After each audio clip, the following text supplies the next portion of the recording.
हाल ही में भारतीय भूवैज्ञानिक सर्वेक्षण गेसाई ने बांसवाड़ा जिले में सर्वे किया।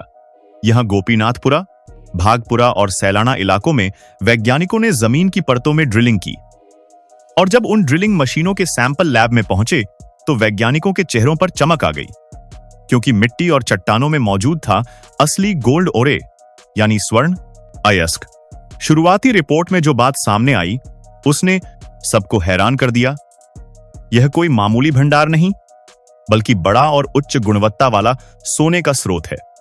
अगर सब कुछ ठीक रहा तो भारत को अब बाहर से सोना मंगवाने की जरूरत बहुत कम पड़ जाएगी। जीएसआई की टीम ने इस इलाके में पिछले कई महीनों से सर्वे और रिसर्च का काम किया। सैटेलाइट इमेजिंग, जियोकेमिकल सर्वे और जियोफिजिकल डेटा की मदद से पता चला कि यहां की चट्टानें बहुत पुरानी हैं, करोड़ों साल पुरानी, प्री कैम्ब्रियन युग की। इन चट्टानों के बीच क्वार्ट्ज और सल्फाइड की नसों में सोने के कण दबे हुए हैं। अब वैज्ञानिकों का कहना है कि यहां मौजूद सोने की मात्रा व्यावसायिक खनन के लायक हो सकती है। इसका मतलब यह है कि आने वाले कुछ सालों में बांसवाड़ा में खदानें खुल सकती हैं और यहां से असली सोना निकल सकता है। भारत दुनिया का दूसरा सबसे बड़ा सोना खरीदने वाला देश है। हर साल हम करीब 800 से 900 टन सोना दूसरे देशों से आयात करते हैं। इस पर भारत को लगभग 50 अरब डॉलर खर्च करने पड़ते हैं, यानी लगभग 4 लाख करोड़ रुपए हर साल सिर्फ सोना खरीदने में चले जाते हैं। अब अगर बांसवाड़ा जैसी खोजें भारत में और जगहों पर भी होती हैं, जैसे झारखंड, मध्य प्रदेश या छत्तीसगढ़, तो सोचिए भारत अपनी जरूरत खुद पूरी कर सकता है। इससे देश का विदेशी मुद्रा भंडार बचेगा, रुपया मजबूत होगा और सोने के दामों पर नियंत्रण भी रहेगा। और सबसे अहम बात, इस खोज से लाखों लोगों को रोजगार मिलेगा। खनन, प्रोसेसिंग, ट्रांसपोर्टेशन और स्वर्ण उद्योग से जुड़ी नई नौकरियां बनेंगी। जब यह खबर बांसवाड़ा में फैली तो लोगों के चेहरे खिल उठे।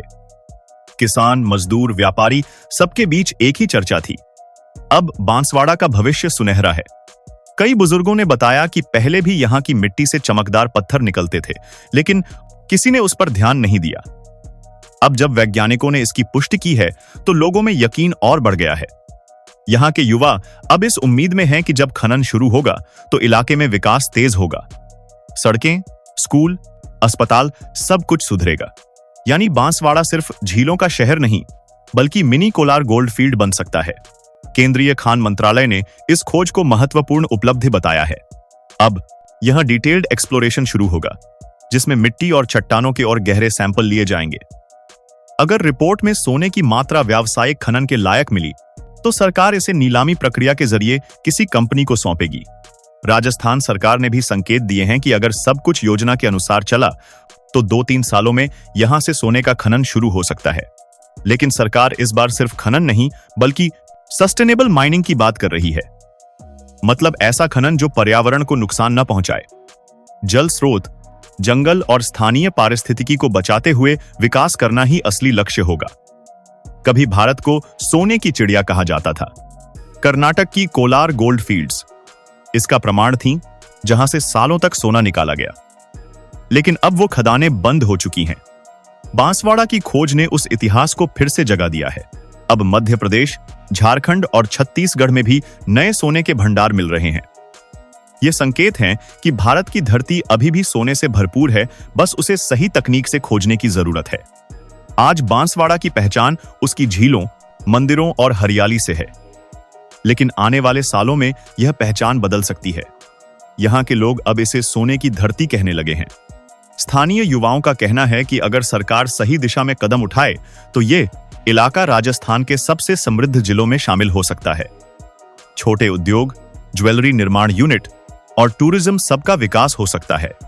अगर यह भंडार उतना ही बड़ा निकला जितनी उम्मीद है तो भारत की आर्थिक कहानी सचमुच बदल सकती है।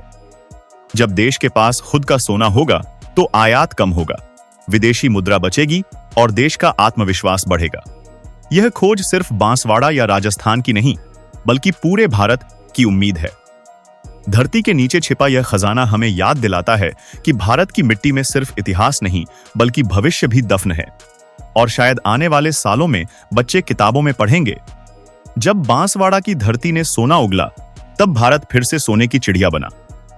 राजस्थान के बांसवाड़ा में मिला यह सोने का खजाना सिर्फ आर्थिक वरदान नहीं, बल्कि भारत की आत्मनिर्भरता की ओर एक बड़ा कदम है। अब जरूरत है कि इस खोज का इस्तेमाल समझदारी, तकनीकी कुशलता और पर्यावरणीय संतुलन के साथ किया जाए, क्योंकि धरती जब बोलती है तो वो सिर्फ खजाना नहीं देती, जिम्मेदारी भी देती है। अगर आपको भारत की ऐसी दिलचस्प और उम्मीद जगाने वाली खबरें पसंद आती हैं, तो चैनल को सब्सक्राइब करें,